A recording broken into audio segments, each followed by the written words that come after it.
مگر ہر شام جب وہ اس راستے سے گزرتا اس کی رفتار خود بخود کم ہو جاتی۔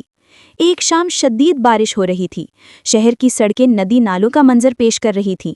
جنید نے دیکھا کہ اس لڑکی کی ورک شاپ کا چھپر بارش کی شدت سے چو رہا تھا اور وہ اکیلی اپنے قیمتی برتنوں کو بچانے کی کوشش کر رہی تھی۔ اس نے گاڑی روکی اور چھتری تانے بغیر باہر نکل آیا۔ جب وہ ورک شاپ کے اندر داخل ہوا تو وہ لڑکی اسے دیکھ کر ٹھٹک گئی۔ اس کے بال بھیگ کر اس کے چہرے پر چپک گئے تھے اور اس کی آنکھوں میں پہلی بار ایک بے بسی اور خوف کی جھلک تھی۔ جنید نے خاموشی سے اس کے ہاتھ سے مٹی کا ایک بھاری گملہ پکڑا اور اسے محفوظ جگہ پر رکھنے لگا۔ اس لمحے شہر کے سب سے بڑے وکیل اور اس گمنام لڑکی کے درمیان ایک انکہے رشتے کی پہلی اینٹ رکھی گئی۔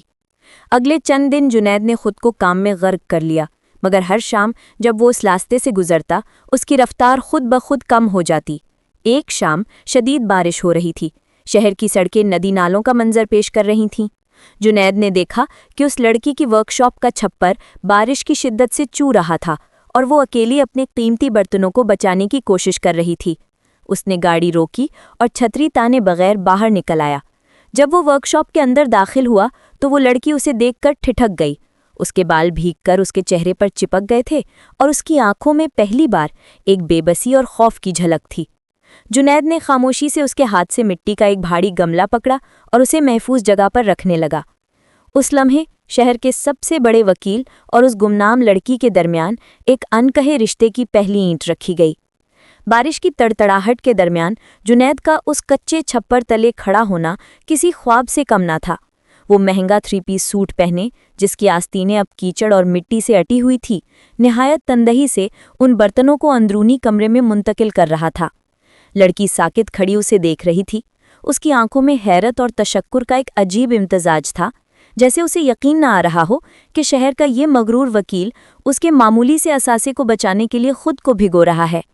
جب آخری گملہ بھی محفوظ جگہ پر پہنچ گیا تو جنید نے ہانپتے ہوئے دیوار سے ٹیک لگا لی۔ اس کے بال ماتھے پر بکھرے ہوئے تھے اور سانسوں کی ترتیب بگڑی ہوئی تھی۔ لڑکی نے جلدی سے پاس پڑا ایک صاف سوتی دوپٹہ اٹھایا اور ہچکچاتے ہوئے اسے جنید کی طرف بڑھایا تاکہ وہ اپنا چہرہ صاف کر سکے۔ جنید نے خاموشی سے اسے تھام لیا۔ اس کپڑے سے مٹی اور سندل کی ایک بھینی سی خوشبو آ رہی تھی جو جنید کے اعصاب کو سکون پہنچانے لگی۔ اس نے دیکھا کہ لڑکی کی انگلیوں پر مٹی کی تہیں جمی ہوئی تھیں، مگر اس کے باوجود اس کے ہاتھ لرز رہے تھے۔ جنید نے گہری نظر اس کے سراپے پر ڈالی۔ وہ محض 22 سال کی ایک کلی معلوم ہوتی تھی جس پر وقت کی دھوپ نے کچھ زیادہ ہی سختیاں کر دی تھیں۔ تمہارا نام کیا ہے؟ جنید نے دھیمے لہجے میں پوچھا۔ اس پر اس کی آواز میں وہ پیشہ ورانہ کرختگی نہیں تھی جو عدالتوں کا خاصہ تھی۔ لڑکی نے میز پر رکھی چاک اور سلیٹ اٹھائی۔ اس پر اس کے لکھنے کی رفتار کچھ دھیمی تھی۔ اس نے سلیٹ گھمائی جس پر خوبصورت خطاطی میں لکھا تھا افرا۔ جنید نے اس نام کو اپنے لبوں پر دہرایا، افرا یعنی مٹی کی رنگت۔ اس نے ایک ہلکی سی مسکراہٹ کے ساتھ سر ہلایا۔ جنید کو محسوس ہوا کہ اس مختصر سی ملاقات نے اس کے اندر برسوں سے جمی برف کو پگھلانا شروع کر دیا ہے۔ باہر بارش کا زور کم ہو رہا تھا، مگر شہر کی اس گمنام گلی میں 2 اجنبی روحوں کے درمیان ایک ایسا رشتہ استوار ہو رہا تھا جس کی کوئی قانونی تعریف نہیں تھی۔ وہ رخصت ہونے کے لیے مڑا مگر پھر رک گیا۔ اس نے جیب سے اپنا والیٹ نکالنے کی کوشش کی، لیکن افرا نے فوراً ہاتھ کے اشارے سے اسے روک دیا۔ اس کی آنکھوں میں ایک ایسی غیرت اور خودداری تھی جس نے جنید کو اپنا ہاتھ پیچھے کھینچنے پر مجبور کر دیا۔ اس نے محسوس کیا کہ اس لڑکی کو پیسوں سے نہیں بلکہ احساس سے جیتا جا سکتا ہے۔ ٹھیک ہے، میں پھر آؤں گا، اس نے وعدہ کیا اور گیلی سڑک پر اپنی گاڑی کی طرف بڑھ گیا۔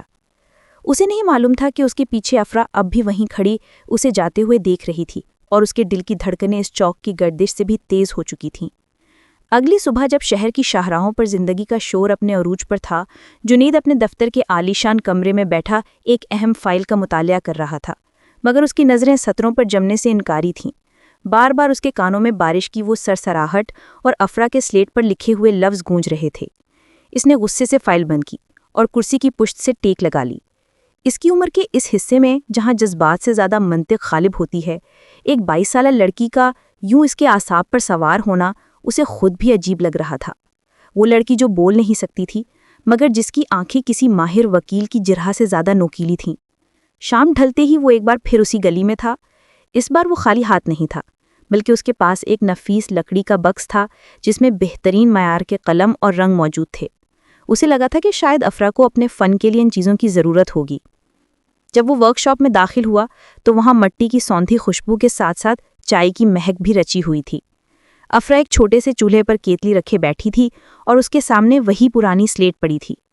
جنید کو دیکھ کر اس کی آنکھوں میں ایک لمحے کے لیے چمک آئی، پھر اس نے تپاک سے اسے بیٹھنے کا اشارہ کیا۔ جنید نے وہ باکس میز پر رکھا۔ یہ تمہارے لیے ہے، میں نے سوچا شاید تم اپنی تحریروں کو رنگوں سے سجانا چاہو۔ افرا نے باکس کھولا، قیمتی قلموں پر ہاتھ پھیرا اور پھر ایک اداس مسکراہٹ کے ساتھ جنید کی طرف دیکھا۔ اس نے سلیٹ اٹھائی اور لکھا، رنگ صرف باہر کے ہوتے ہیں، اندر کی سیاہی دھونے کے لیے مٹی ہی کافی ہے۔ جنید اس کی اس فصاحت پر دنگ رہ گیا۔ اسے محسوس ہوا کہ وہ اس لڑکی کی خاموشی کو جتنا سادہ سمجھ رہا تھا وہ اتنی ہی پیچیدہ تھی۔ تم ہمیشہ سے ایسی ہی ہو؟ جنید نے بے ساختہ پوچھ لیا۔ اس سوال پر افرا کے ہاتھ جیسے جم گئے۔ اس کے چہرے سے وہ سکون ایک پل میں رخصت ہوا اور اس کی جگہ ایک انجانے خوف اور کرب نے لے لی۔ اس نے فوراً نظریں جھکا لیں اور چائے کے کپ اٹھانے لگی۔ جنید کو اپنی غلطی کا احساس ہوا۔ اس نے کسی ایسے زخم کو چھو دیا تھا جو ابھی بھرا نہیں تھا۔ وہ کچھ کہنا چاہتا تھا کہ اچانک گلی کے موڑ پر ایک پرانی گاڑی آ کر رکی اور اس میں سے ایک درمیانی عمر کا شخص اترا، جس کی نظریں جنید پر پڑتے ہی مشکوک ہو گئیں۔ افرا نے اس شخص کو دیکھتے ہی گھبرا کر اپنی سلیٹ چھپا لی۔ جنید کو اندازہ ہوا کہ اس خاموشی کے پیچھے صرف ایک حادثہ نہیں بلکہ کوئی پہرے دار بھی موجود ہے۔ وہ شخص جس کے چہرے پر وقت کی لکیریں اور لہجے میں ایک عجیب سی سختی تھی، قدم بقدم ورک شاپ کی طرف بڑھ رہا تھا۔ افرا کے ہاتھ جو ابھی چند لمحے پہلے مٹی سے کھیل رہے تھے اب بے چینی سے اپنے قمیض کے پلو کو مسل رہے تھے۔ جنید نے اپنی پیشہ ورانہ بصیرت سے بھانپ لیا کہ یہ محض کوئی گاہک نہیں بلکہ افرا کی زندگی کا وہ پہرے دار ہے جو اس کی خاموشی پر پہرا دیتا ہے۔ اس شخص نے جنید کے مہنگے سوٹ اور باہر کھڑی گاڑی پر ایک مشکوک نظر ڈالی اور پھر افرا کی طرف مڑ کر کرختگی سے پوچھا، یہ کون ہے اور یہاں کیا کر رہا ہے؟ افرا نے جلدی سے سلیٹ اٹھائی مگر اس کے ہاتھ لرز رہے تھے۔ اس سے پہلے کہ وہ کچھ لکھتی، جنید اپنی جگہ سے اٹھا اور ایک قدم آگے بڑھ کر اپنی مخصوص پروقار آواز میں بولا، میں جنید خان ہوں، ایڈوکیٹ۔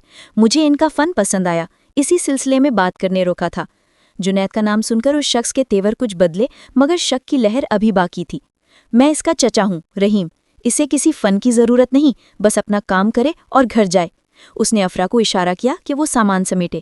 افرا نے خاموشی سے سر جھکایا اور تیزی سے برتنوں کو ڈھانپنے لگی۔ اس کی آنکھوں میں وہ چمک جو جنید کے تحفے کو دیکھ کر ابھری تھی اب کہیں گم ہو چکی تھی۔ جنید کو اس ماحول میں ایک گھٹن سی محسوس ہوئی۔ اسے لگ رہا تھا کہ افرا اس چھوٹے سے چھپر میں قید نہیں ہے بلکہ اسے اس کے اپنوں ہی نے ایک نادیدہ پنجرے میں بند کر رکھا ہے۔ رحیم نے جنید کی طرف دیکھ کر سرد لہجے میں کہا، صاحب بہادر، یہ لڑکی بول نہیں سکتی، اس لیے دنیا داری سے دور ہی رہے تو اچھا ہے۔ جنید نے کچھ کہنا چاہا مگر افرا کی التجا بھری نظروں نے اسے خاموش کر دیا۔ وہ نہیں چاہتی تھی کہ اس کی وجہ سے کوئی ہنگامہ کھڑا ہو۔ جنید خاموشی سے اپنی گاڑی کی طرف بڑھ گیا مگر اس کے دل میں ایک عجیب سی بے چینی نے ڈیرا ڈال لیا تھا۔ اسے محسوس ہو رہا تھا کہ افرا کا گونگا پن صرف جسمانی نہیں بلکہ اسے جان بوجھ کر لفظوں سے محروم رکھا گیا ہے۔ جیسے ہی گاڑی سٹارٹ ہوئی اس نے آئینے میں دیکھا، افرا اب بھی وہیں کھڑی تھی۔ رحیم اسے ڈانٹ رہا تھا اور وہ مٹی کا وہ ادھورا پیالہ جو وہ بنا رہی تھی زمین پر گر کر چکنا چور ہو چکا تھا۔ جنید نے مٹھیاں بھینچ لیں۔ اسے اب صرف مٹی کے برتنوں سے دلچسپی نہیں تھی، اسے اس خاموشی کا مقدمہ لڑنا تھا۔ رات کے پچھلے پہر جب شہر کی روشنیاں مدھم پڑ رہی تھیں، جنید اپنے مطالعہ گاہ کی کھڑکی کے پاس کھڑا باہر برستی بوندا باندی کو دیکھ رہا تھا۔ اس کے سامنے میز پر افرا کا دیا ہوا وہ دوپٹہ رکھا تھا جس سے اب بھی مٹی کی بھینی خوشبو آ رہی تھی۔ رحیم کا وہ سخت لہجہ اور افرا کی آنکھوں میں چھپا خوف جنید کو سونے نہیں دے رہا تھا۔ ایک وکیل ہونے کے ناطے وہ جانتا تھا کہ جہاں ضرورت سے زیادہ پہرے ہوں وہاں یقیناً کوئی نہ کوئی جرم یا راز چھپا ہوتا ہے۔ اس نے ارادہ کر لیا تھا کہ وہ اس خاموشی کی تہوں تک پہنچ کر رہے گا۔ اگلے روز جنید نے اپنے جونیئر کو بلا کر اس بستی اور رحیم کے بارے میں معلومات اکٹھی کرنے کا حکم دیا۔ دوپہر تک اسے معلوم ہوا کہ رحیم اس علاقے کا ایک معمولی سا ٹھیکیدار ہے مگر اس کی جائیداد اس کی آمدنی سے کئی گنا زیادہ ہے۔ سب سے حیران کن بات یہ تھی کہ افرا کے والدین ایک حادثے میں جان بحق ہو گئے تھے جس کے بعد وہ رحیم کی کفالت میں آ گئی۔ جنید کی چھٹی حس اسے بتا رہی تھی کہ اس حادثے اور افرا کی گمشدہ آواز کے درمیان کوئی گہرا تعلق ہے۔ شام کو جنید دوبارہ اسی گلی میں پہنچا مگر اس بار وہ اکیلا نہیں تھا۔